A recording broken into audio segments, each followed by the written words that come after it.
India has illegally occupied Jammu and Kashmir against the wishes of the Kashmiri people and in blatant violation of the resolutions of the Security Council. About 13,000 Kashmiri youth were abducted and thousands tortured. A complete curfew was imposed.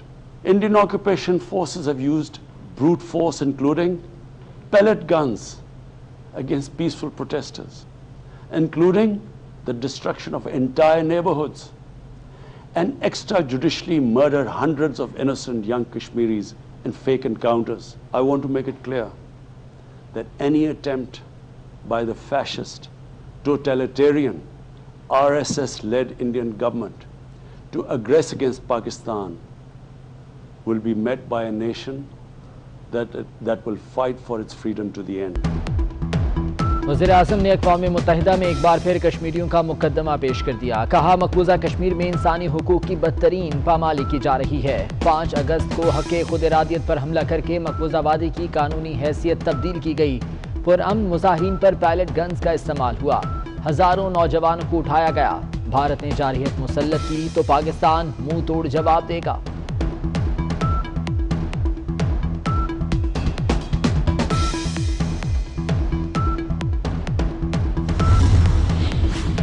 वज़ीर-ए-आज़म ने मोदी का चेहरा दुनिया के सामने बेनकाब कर दिया। भारत दुनिया में इस्लामोफोबिया को फरोग दे रहा है।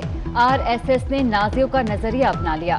कोरोना की आड़ में भारतीय मुसलमानों का कत्लेआम हुआ और उनका कारोबार तबाह किया गया। इमरान खान का इस्लामोफोबिया से निमटने के लिए रायशुमारी कराने और नफरत अंगेज रवैयों को कलअदम करार देने का मुतालबा।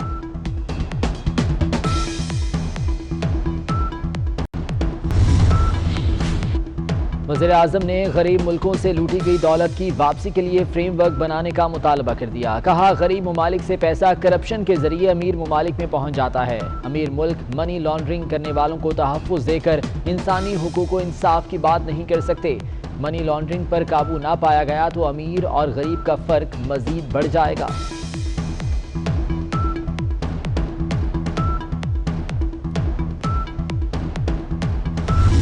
ये फ़ख्र है कि मैं पाकिस्तान फौज का तर्जमान हूँ, कोई रॉ का एजेंट नहीं हूँ। अभी तो मैंने मुलाकातों का जिक्र किया है।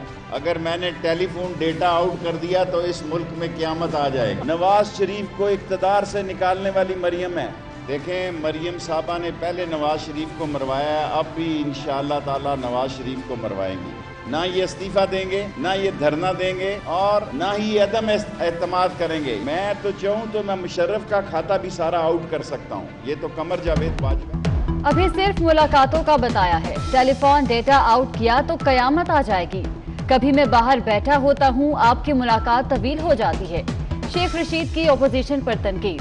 कहा, मरियम ने पहले भी नवाज शरीफ को मरवाया, फिर मरवाएंगी। मुझे फौज का तर्जुमान होने पर फख्र है।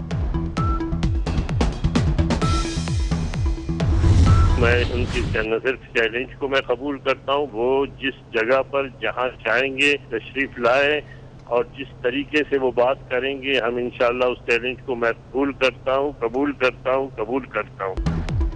JUI के रहनुमा हाफिज हुसैन अहमद ने शेख रशीद का चैलेंज कबूल कर लिया। कहा, टेलीफोन रिकॉर्ड आउट करने की धमकियों से डराया नहीं जा सकता। शेख रशीद जिस मर्जी चैनल पर आएं, बैठकर बात करें। CCPO उमर शेख से इख्तिलाफ रखने वाले अफसर एक एक करके आउट होने लगे। साबिक IG शुएब दस्तगीर के हक में इजलास करने वाले अफसर हिट लिस्ट पर। एडिशनल IG BA नासिर और DIG जुल्फ़िकार हमीद की खिदमत वफाक के सुपुर्द। हुकूमती पॉलिसी से इख्तिलाफ रखने वाले मजीद अफसर भी सूबा बदर होंगे।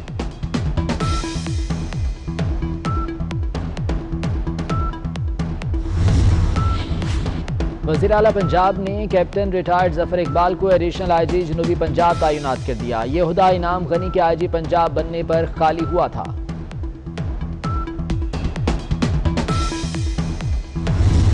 महंगाई के मारे अवाम कर्जों के बोझ तले दब गए। वफाकी हुकूमत हर रोज औसतन 15 अरब रुपए कर्ज देने लगी। कर्जों के हजम के सारे रिकॉर्ड टूट गए। सिर्फ जुलाई में कर्जे में 450 अरब का इजाफा, मजमूई कर्जा 35,555 अरब रुपए हो गया।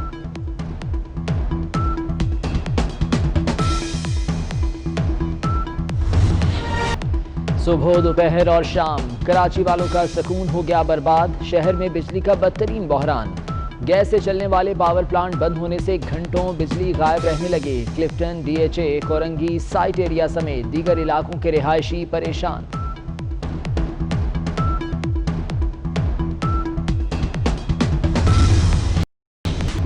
FIA की कराची में बड़ी कार्रवाई, गिरफ्तार मुलजिम अब्दुल जब्बार मेमन की निशानदही पर सवेरा स्काई टावर पर छापा, हजारों डॉलर्स, पाउंड, यूरो, रियाल, दिरहम और दीगर करेंसी बरामद।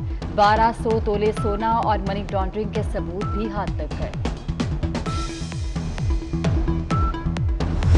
23 सितंबर को सूबा सिंध में जो जमातें नहीं खुली थी, मतलब 8वीं जमात से लेकर नीचे तक की, वो सब की सब क्लासेस जो हैं वो शुरू होंगी 28 सितंबर से। 28 सितंबर को और उसके बाद तमाम तालीमी इदारों में, ख़ास तौर पे स्कूलों में 100% स्ट्रेंथ के साथ जो बच्चे हैं वो स्कूल जा सकते हैं। हम सख्ती से, इंतहाई सख्ती से SOPs के ऊपर अमल दरामद करवाएंगे। अगर सरकारी इदारों में नहीं होगा तो वहाँ जो जिम्मेदार होगा उसके खिलाफ कार्रवाई होगी, और अगर प्राइवेट स्कूल्स में नहीं होगा तो उनके खिलाफ भी सख्त कार्रवाई की जाएगी। सिंध हुकूमत का 28 सितंबर को प्ले ग्रुप से 8वीं तक तमाम क्लासेस शुरू करने का ऐलान। सईद गनी का कहना है कि प्राइमरी समेत तमाम जमातों के बच्चों को स्कूल जाने की इजाज़त होगी। SOPs पर सख्ती से अमल कराएंगे। हिफाजती इकदाम न करने पर कार्रवाई होगी।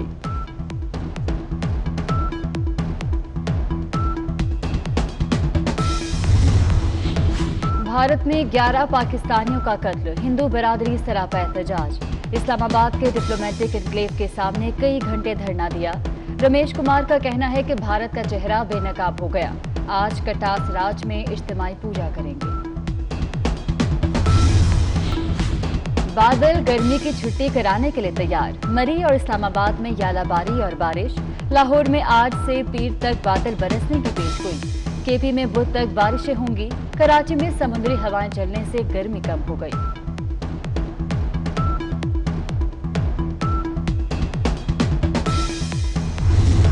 चूहे भी सिक्योरिटी खिदमात अंजाम देने लगी। कंबोडिया में चूहे ने 39 बारूदी सुरंगों और 28 बारूदी मवाद के गोदामों का सुराग लगा लिया।